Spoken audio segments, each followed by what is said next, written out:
Hello students, देखिए आज से जेईई मेन मार्च सेशन स्टार्ट हो गया है। आज पहले शिफ्ट का पेपर हुआ और जैसा मैंने कहा कोटा का एक इंस्टीट्यूट है और अब उसका भी एक उसी से निकला हुआ इंस्टीट्यूट, दो इंस्टीट्यूट्स ये पेपर रिलीज़ करते हैं मेमोरी बेस्ड। तो मैंने ओरिजिनल इंस्टीट्यूट के पेपर को ही रिलाय करते हुए ये एनालिसिस बनाया है। देखिए, देख के फील आता है कुछ क्वेश्चंस में शायद लैंग्वेज और करेक्ट होगी, बट ठीक है, अभी भी एक रफली आइडिया अपने को लग रहा है। तो देखिए, ओवरऑल जैसे पेपर हुआ भी था, जो स्टूडेंट्स का फर्स्ट रिएक्शन था, it was like chemistry was easy, physics was easy to moderate and maths was difficult. और बच्चों ने भी कहा था स्टेटमेंट वाले क्वेश्चंस भी शायद पेपर में बहुत सारे थे। तो आइए देखते हैं पहले फिजिक्स में क्या था। तो फिजिक्स में जो उन्होंने मेमोरी बेस्ड पेपर रिलीज़ किया है, मैंने उसको सत्य मानते हुए ये एनालिसिस किया है। तो पहला क्वेश्चन जो काइनामेटिक्स का था, जब मैं इसको देख पाता हूँ, सिंपल ए एक्स ग्राफ था, सॉरी वी एक्स ग्राफ था और आपको कन्वर्ट करना था उसको ए एक्स ग्राफ में। तो अगेन एक रेगुलर क्वेश्चन है, जो मतलब जेई की प्रिपरेशन करते हैं वो लोग इजीली कर पाएंगे, जो नहीं कर पाते उनके लिए थोड़ा ट्रिकी हो सकता है। So I regarded it as a medium difficulty one.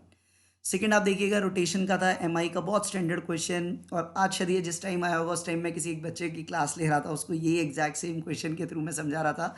3 ml square, ये डेटा रिजल्ट बच्चों को याद भी रहता है। So I regard it as easy because सब करते हैं। ठीक है। फ्रिक्शन का क्वेश्चन बड़ा ही रेगुलर था, बस आपको नॉर्मल रिएक्शन के चेंजेस को ध्यान रखते हुए एक्सेलरेशन निकालना था। तो again I take easy. Current electricity का क्वेश्चन ऐसा है, डेटा इतना सिंपल है कि मन में ही कैलकुलेशन हो रही है। तो अगेन पेपर्स ऐसे हैं कि यार 1 घंटा क्यों दोगे फिजिक्स को, 1 घंटे लायक है ही नहीं पेपर। फिर देखिए फिफ्थ क्वेश्चन, ये एक ट्रिकी आ गया, ये फिल्टर सर्किट आ गया, जो जनरली आपका जो रेक्टिफायर होता है उसके आगे जो आरसी फिल्टर लगाते हैं, तो फिल्टर सर्किट पे बेस्ड वेव फॉर्म आ गया। ये एक टफ क्वेश्चन रहेगा, टिपिकली हर बच्चा इसको देख के शायद अटेम्प्ट नहीं कर पाएगा। फिर एक एरर का स्टैंडर्ड क्वेश्चन है, वी और आई गिवन है, रेजिस्टेंस के अंदर आपको एरर बताना है so that you can do easily. फिर सेवंथ ईएम वेव्स का क्वेश्चन है, which is very very easy. Energy density electric और मैग्नेटिक फील्ड दोनों में सेम होती है, इक्वल एनर्जी डेंसिटी रहती है, वो अपने को पता ही है। फिर फोटो इलेक्ट्रिक इफेक्ट का बहुत ही सस्ता सा क्वेश्चन आपको गिवन है कि भाई स्टॉपिंग पोटेंशियल केवल फ्रीक्वेंसी या बोले वेवलेंथ पे डिपेंडेंट होता है, इंटेंसिटी वगैरह पे नहीं होता। फिर इंटरफेरेंस में बेसिक फ्रिंज विड्थ की calculation lambda D by D पे बेस्ड क्वेश्चन है।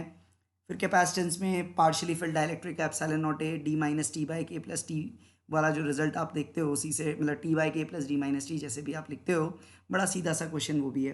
फिर फ्लूइड्स में एक क्वेश्चन है, इसमें बस अंग्रेजी में गलती नहीं करनी है आपको कि कितनी डेप्थ पे कितना प्रेशर है और नीचे जाने पे कितना फ्रैक्शनल चेंज होगा। So I regarded as easy to medium. बाकी सबको ईजी बोलने में अच्छा नहीं लगेगा, ठीक है, बट पेपर ऐसे ही आ रहे हैं यार। ये जेई मेन के हिसाब से अभी तक ये बिल्कुल मतलब शायद रुकेगा ही नहीं पेन। आप अच्छे स्टूडेंट हो, अच्छे से तैयारी की है तो पेन शायद रुकेगा ही नहीं।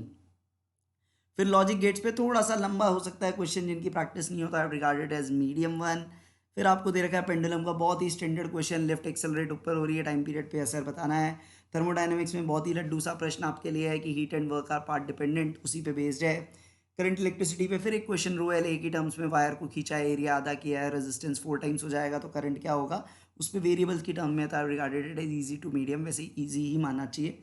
फिर मैग्नेटिज्म का थोड़ा सा कैलकुलेट करने वाला क्वेश्चन है कि भाई कहाँ पे न्यूट्रल पॉइंट आ रहा है, उसके हिसाब से कैलकुलेशन करके बाहर मैग्नेट का मैग्नेटिक मूवमेंट निकालना है। फिर ईएमआई का एक बहुत ही बेसिक सा कंसेप्चुअल क्वेश्चन है, अच्छा क्वेश्चन है, so I rated easy to medium. Vernier का बिल्कुल बेसिक क्वेश्चन आपसे पूछा है, बस आपसे वो मिलीमीटर्स में पूछा है तो 10 का फैक्टर और लगाना है।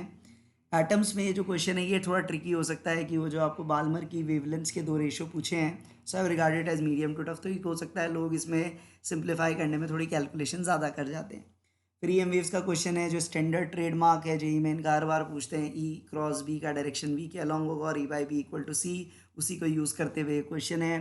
फिर एक आइडियल गैस का बहुत ही लड्डू सा क्वेश्चन, तीन दे रखे हैं, तीनों के मोल्स निकाल के आपको P V equal to n R T लगानी है।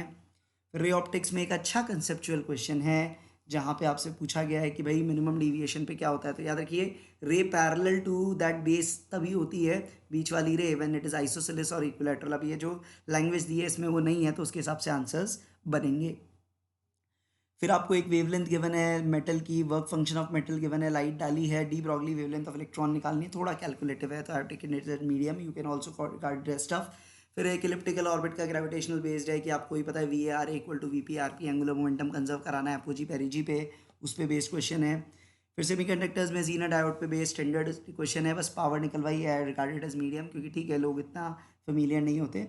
फिर एक कम्युनिकेशन पे क्वेश्चन है, जहाँ ये लॉजिक यूज़ होता है कि मिनिमम हाइट ऑफ रिसीवर और antenna must be lambda by 4, उसको यूज़ करके कुछ क्वेश्चन पूछा गया है। इट्स अ नाइस वन, पता नहीं कितने लोग सही करते हैं। फिर आपसे एक क्वेश्चन है हॉरिजॉन्टल सर्कुलर ग्रूव में, ये भी अच्छी लैंग्वेज के साथ पूछा गया है, इसलिए मैं मीडियम तक भी बोल सकता हूँ इसको। It's a nice question from circular motion. फिर आप देखोगे आपसे जो एक क्वेश्चन है रोटेशन का डायनामिक्स काइनेमेटिक्स मिक्स करके, ये भी अच्छा क्वेश्चन है। ये थोड़े ठीक क्वेश्चंस लास्ट की तरफ दिख रहे हैं। और लास्ट फिर आरएलसी सर्किट के लिए रेजोनेंस में आपसे रेजिस्टेंस की वैल्यू गिवन है, वी मैक्स की वैल्यू गिवन है, पावर पूछा है। सो दैट्स इजी, बस याद रखिए वी मैक्स गिवन है तो आरएमएस निकालने के लिए वो v r m s square is v max square by 2 लेना है। तो अगेन पेपर वैसा ही है, देखिए मतलब बिल्कुल मुझे कोई बहुत ज़्यादा चेंज नहीं लगा, जनवरी की तरह ही हैं। Paper are not that tough, typical JEE main का जो लेवल होता है उससे एक्चुअली ईजियर साइड पे हैं। बहुत कम क्वेश्चन ऐसे हैं जो कैलकुलेशंस करवा रहे हैं, कई तो बिल्कुल pick and choose type questions हैं। तो अगेन स्कोर होना चाहिए, मतलब यार मतलब it should be too early to comment on the percentile, but ऐसा ही लग रहा है जैसे पिछली बार हुआ था, इस बार तो और बेटर होगा अगर अज्यूमिंग स्टूडेंट्स अच्छे इस बार भी दे रहे हैं तो। पेपर तो अच्छा होगा, पेपर के बाद फीलिंग अच्छी आएगी, मार्क्स के बाद क्या होगा टफ टू से, बिकॉज देखिए मैंने मैथ्स केमिस्ट्री बहुत ज़्यादा एनालिसिस मैंने बस वो ऊपर ऊपर से ही सुना, इसलिए I can't comment over that. But physics में it is a very comfortably doing questions.